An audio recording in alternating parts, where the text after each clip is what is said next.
You are Comrade Ivan Ivanovich Privalov. In 1961, you were selected for the Shukovgrad Interonaut Exploration Programma SSSR.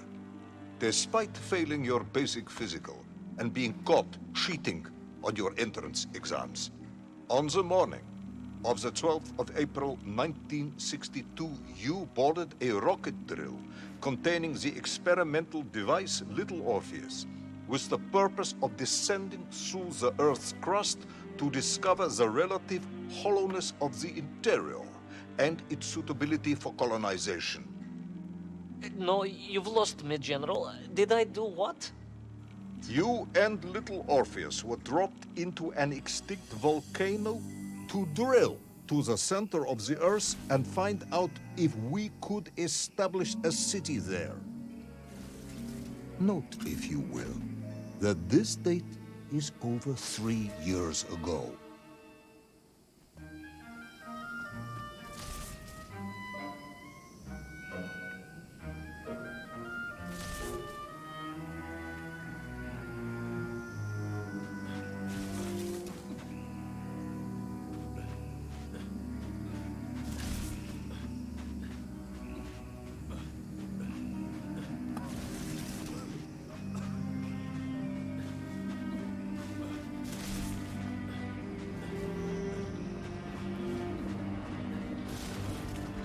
Ivan Ivanovich, can you describe Little Orpheus to me?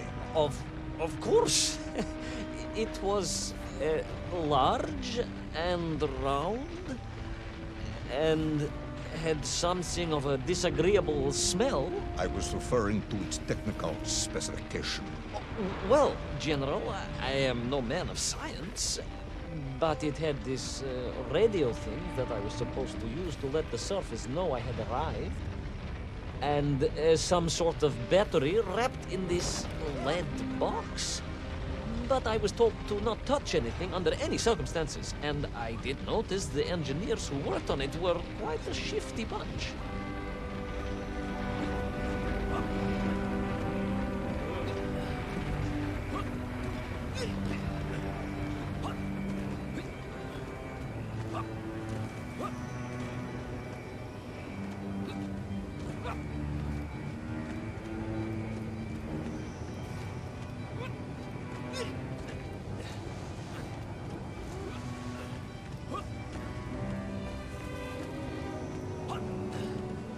The Little Orpheus device contained a radio transmitter capable of sending a signal through miles of solid rock. In order to boost this, a powerful energy source was required. An atomic bomb, Comrade Privalov. An atomic bomb that you have lost somewhere below the Earth's crust. Yes, that bomb. Of course, General. I can explain everything. But it is a long and somewhat complicated story. And let me assure you, this is not a case of milking chickens. But you won't understand where your bomb and Little Orpheus has ended up unless I start at the very beginning and you let me tell you where I've been for the last 3 years.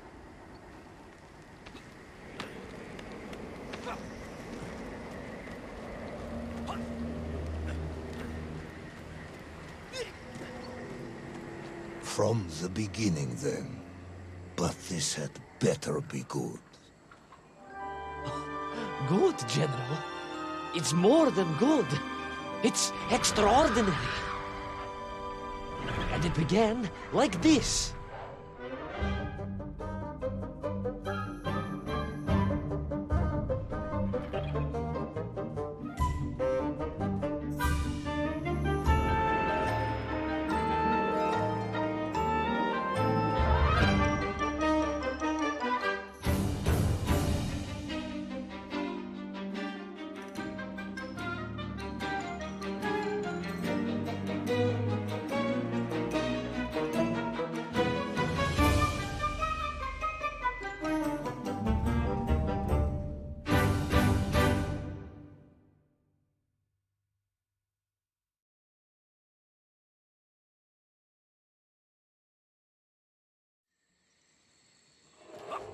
An extraordinary sight. I realized this must be the fabled land of Plutonia, as documented by the brilliant scholar Obruchev. A trail of destruction carved by the rocket drill led down into the wild and mysterious jungle.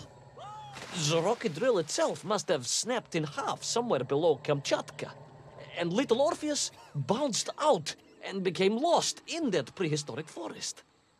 If I was ever to get home, my mission was clear: to find little Orpheus.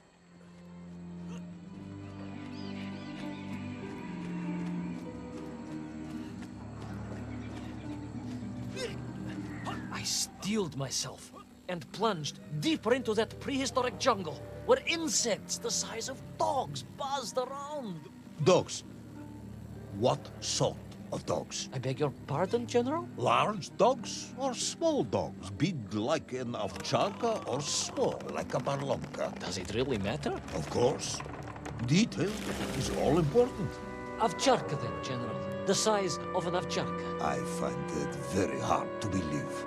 Would you find it easier if they were the size of a balanka? No. But I am enjoying your attempts to persuade me.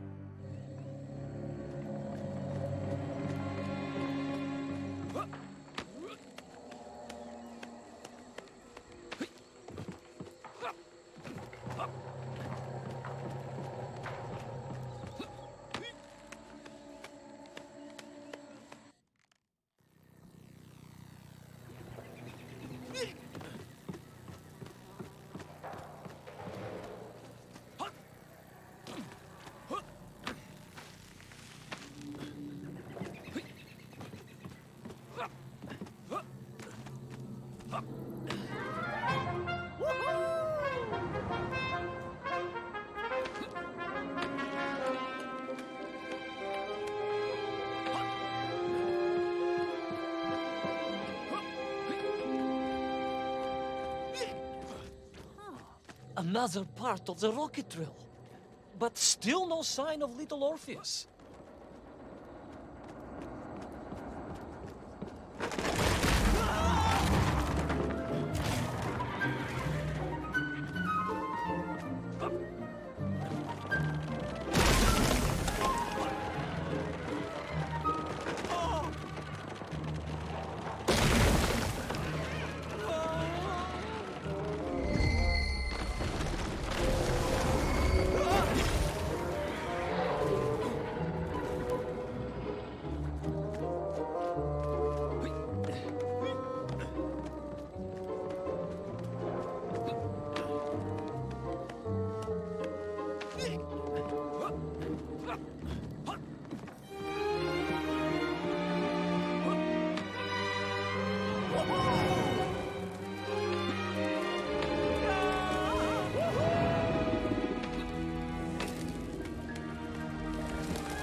Between the trees, I could see huge beasts, larger and more ancient than any known to our modern times. Could it be that Obruchev was right? And deep below the Earth's surface, prehistoric monsters still roam freely. Yes, but little Orpheus.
terrible lizard intent on making a snack of me was none other than the most awful of the monsters, the Tyrannosaurus Rex. Oh, now you are an expert on dinosaurs. Oh, hardly an expert, General.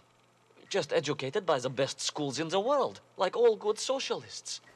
And I remembered one crucial thing. I'm listening.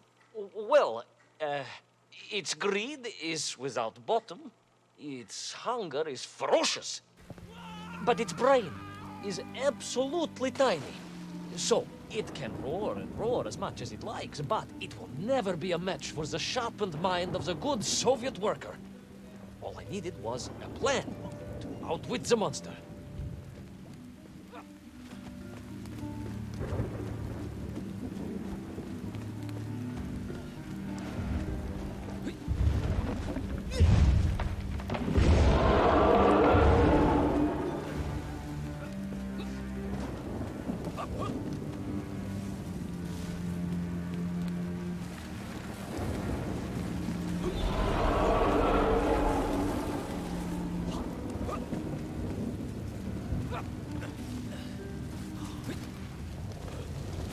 Imagine my shock and surprise to find in that clearing the last part of the rocket drill. More shocking was the fact it had been ransacked. Someone had made off with the tools, the weapons, the rations, and the spare parts for the Pragviev. I began to suspect foul play. Perhaps little Orpheus was not lost at all, but stolen. All I could do was follow the trail further into Plutonia.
So we all agree this was the fabled land of Plutonia, do we?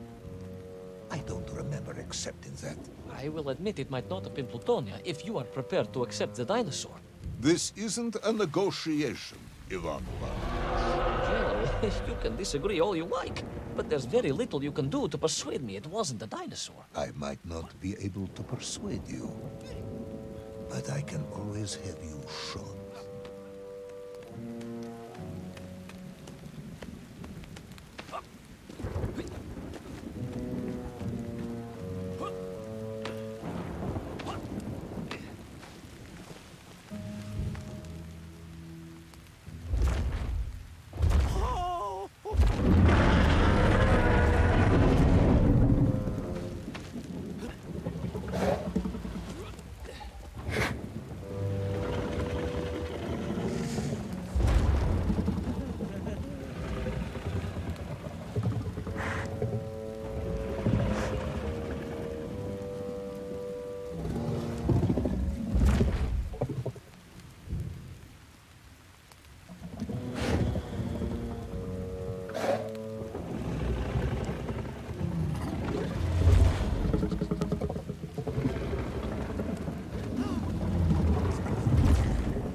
You hid in an egg. Yes, General. I hid in an egg. I am glad to hear your military training was not wasted. If only I had a single legion of men as brave and ingenious as you, with only 100 men equipped with eggs to hide in, we could roll across Europe in a day. General, are you mocking me? You are as sharp as you are brave, Tavarish.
Couldn't believe it. I still struggle to believe it. A whole lost city, buried in that jungle deep below the crust of the earth. Who would have thought it was possible? Who indeed? It is, of course, a shame you didn't think to record the moment for posterity and help us all to get over our disbelief. But I did, General, I did. My training was excellent, and I immediately took out my komsomolets and began to document all I could.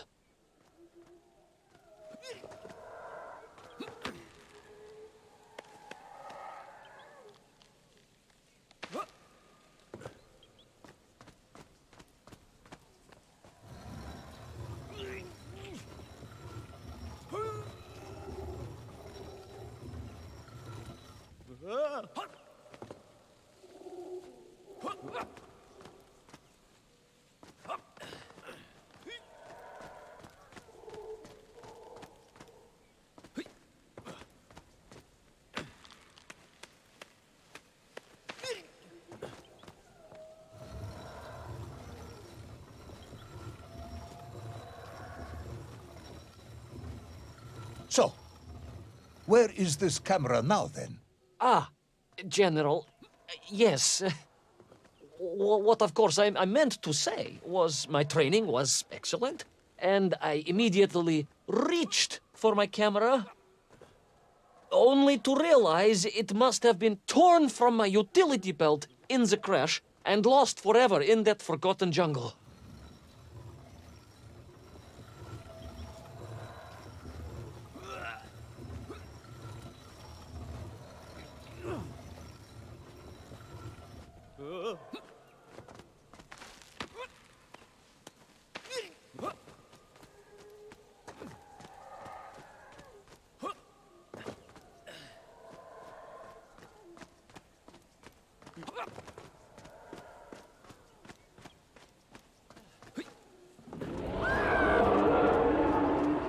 horrendous beast had returned and was hungrier than ever. Perhaps it was angry it had been fooled by an egg-wearing idiot. That is unkind, General. It may have been small of brain, but it was grand of stature. Whereas you, Ivan Ivanovich, are lacking in both departments. Presuming there were no more eggs to hide in, did you have a new plan? I did, General. Please, do tell me, what was this brilliant plan? I ran like hell, General.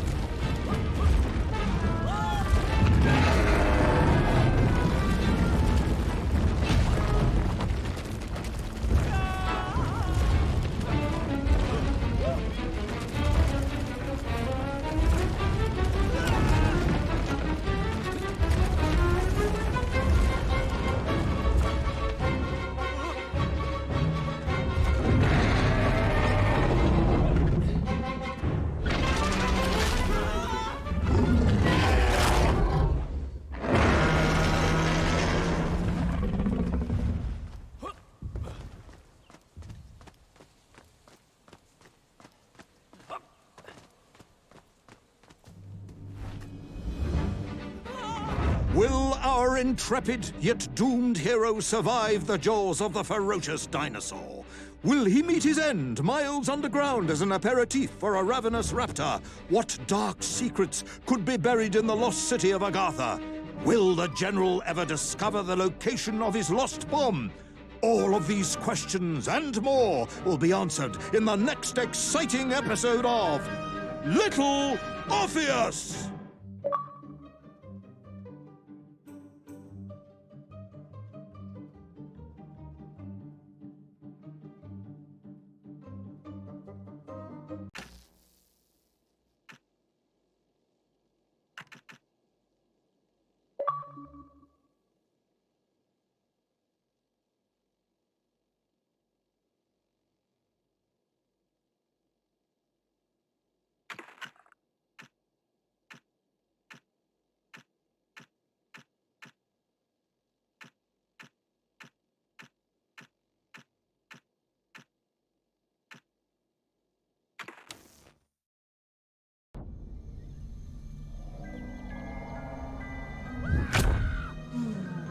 What luck! What a miracle! One moment I was rushing into the fetid tonsils of that horrible monster. The next, I was plummeting downwards to the jungle floor beyond its reach. I prayed I would land on something soft. Perhaps your head. But nothing could have prepared me for what was about to unfold. An epic saga of pride, power, and revolution. A struggle for freedom, the likes of which our world has never seen. And it happened like this.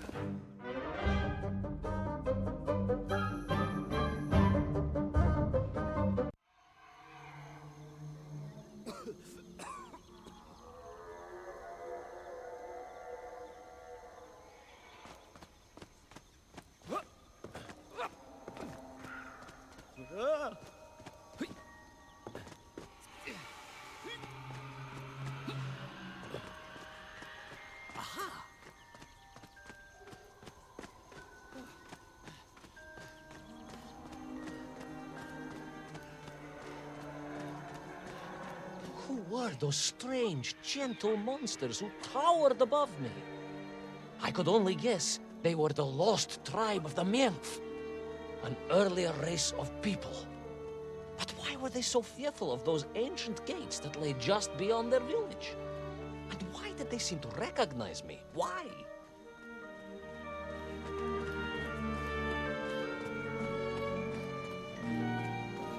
Yes, I'm also wondering why. No, a как же, General? Who was I to question such things? Trapped as I was deep underground. I was more curious, I must admit, about the location of Little Orpheus.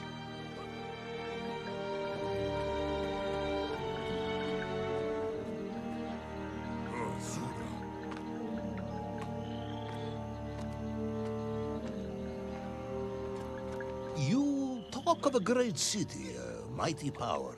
Yet your nymph squatted like savages in huts at its boundary. They did. And the answer to that mystery lay beyond my grasp at that point. Because it was a wonder, it truly was.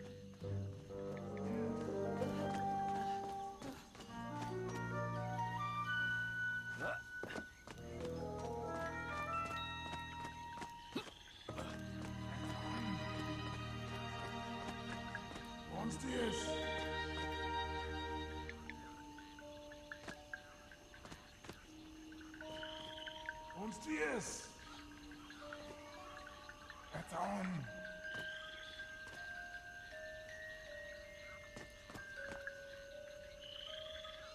Uns dies!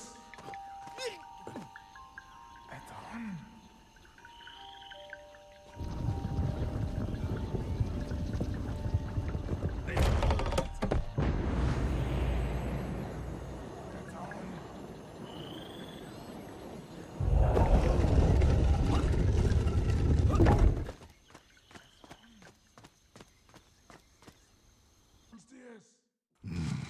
The lost city of Agartha. I hope I may one day see it myself. Oh, General, if only you could. Unfortunately, as I shall explain, should you seek Agartha now, you wouldn't find it. It has been utterly destroyed.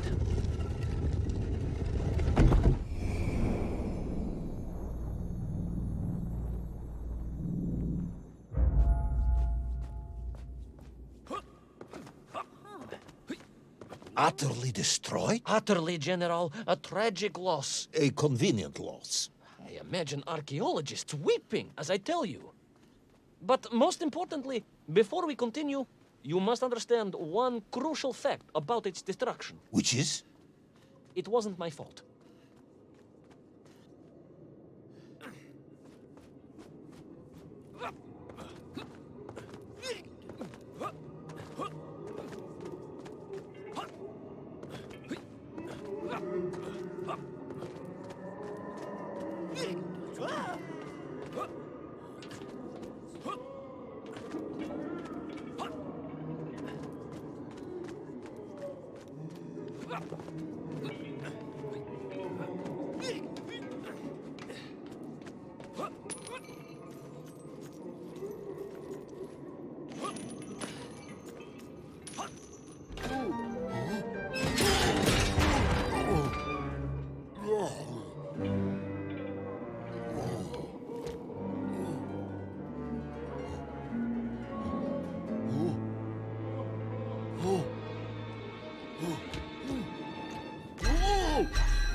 Those poor, unfortunate Minkf, trapped and kidnapped and dragged away, only to return as vicious foot soldiers to some unknown tyrant. And yet, there was something familiar about the shtukovna they were forced to wear on their heads, which I was sure were being used to control and enslave them. And what was that? General, it curiously resembled the radio sets I used to tinker with as a child. Radio sets. It was very curious. It was very curious. It was extremely curious.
An ancient technological metropolis, powered by a glowing resin, carved from the very earth? A glowing resin carved from the very earth. Do you see, General? I fear you are about to enlighten me.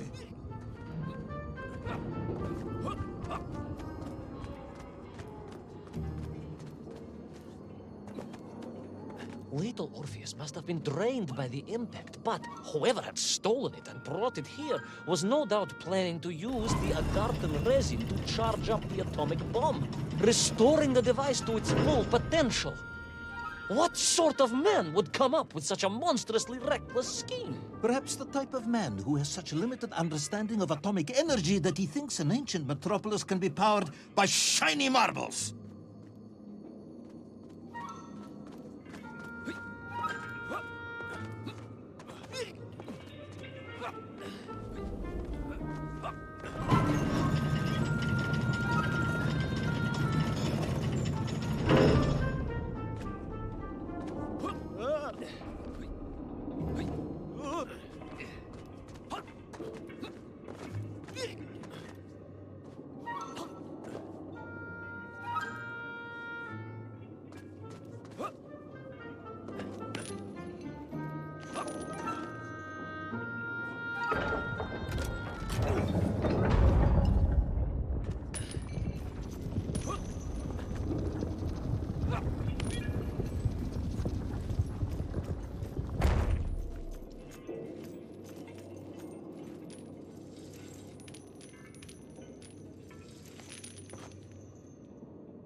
I am curious, Ivan Ivanovich. You talk and talk about this great subterranean city. Yet what you describe sounds strangely familiar. It does in some way bear an uncanny resemblance to the glorious architecture of Comrade Alexei Dushkin. Wouldn't you agree? Нет, General. I have never heard of this great Tavarish Dushkin or his works. Interesting. Because you were photographed on the steps of his marvelous Vysoka na Krasnich Varotach, shaking hands with the Glavny Konstruktor. That was the chief designer? The sweaty little fat man with the bad hearing? Mind your mouth, Ivan Ivanovich. And don't think you can distract me by slandering one of the great visionaries of our time. Without him, neither of us would be sitting here now. I must remember to thank him for that, General.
Those enslaved mink were trying to stop me.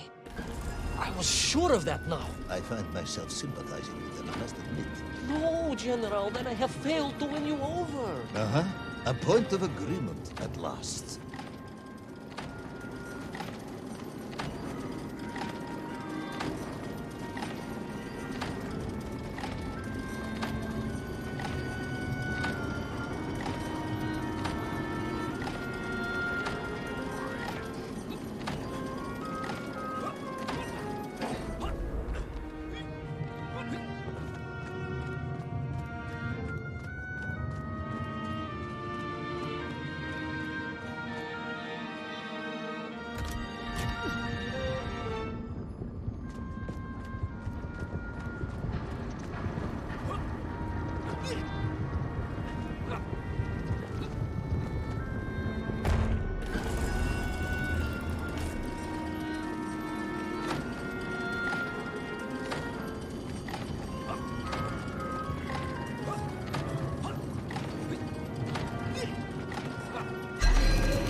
Those enslaved mink were trying to stop me. I was sure of that now. I find myself sympathizing with them, I must admit. No, General, then I have failed to win you over. Uh-huh. A point of agreement at last.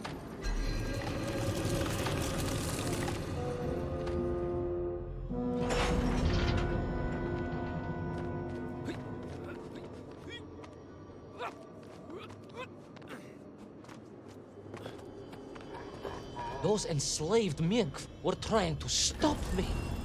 I was sure of that now. I find myself sympathizing with them, I must admit. No, General, then I have failed to win you over. Uh-huh. A point of agreement at last.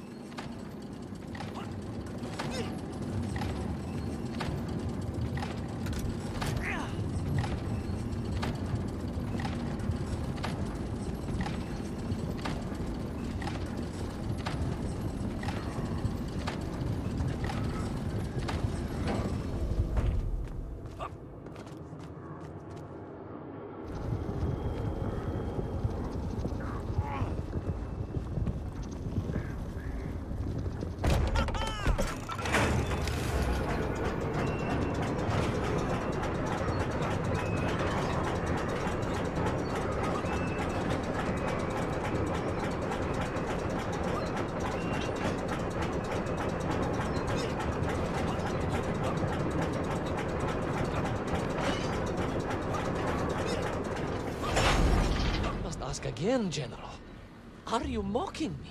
That would be unprofessional, comrade. I will try harder to convince you then. It is, after all, a cautionary tale of unleashed tyranny. It is a cautionary tale of unleashed idiocy. Bartley, do continue.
I stepped from the cable car onto a plateau at the center of the city, where a palace, a vast acropolis, stood.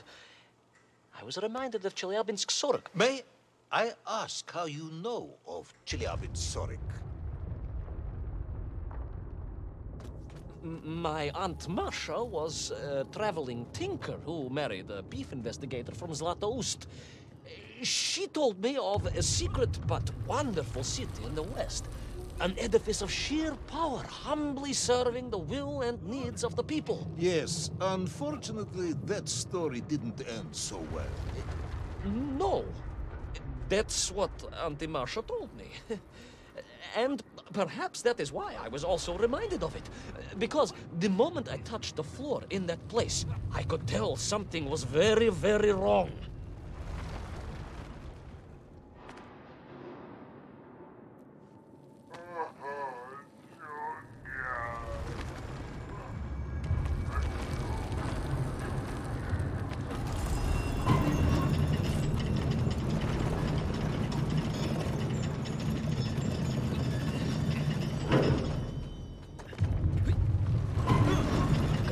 Began to shake, alarmingly, and the whole city felt as if it was shuddering.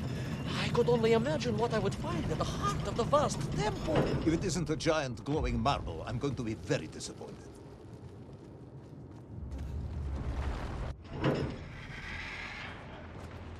A huge resin sphere that overshadowed all of the others. I caught glimpses through the twisted architecture.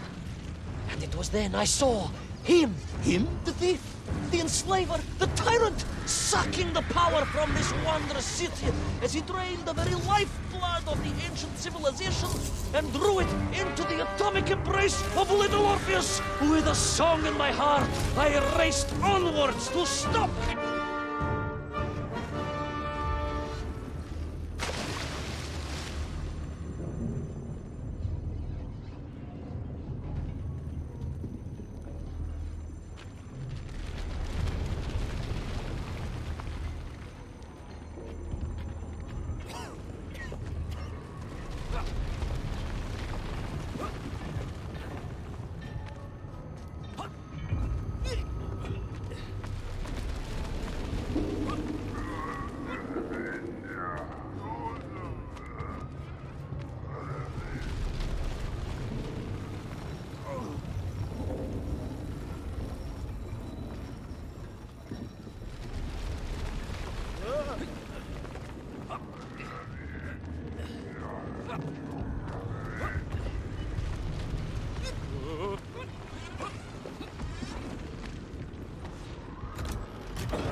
drained of its power, the magical heart of the city cracked, and it sent shockwaves through the world around me.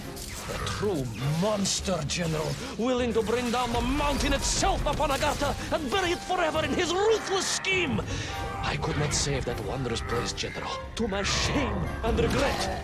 But I resolved myself to avenge the myth, to recapture little Orpheus, and to bring that tyrant to justice.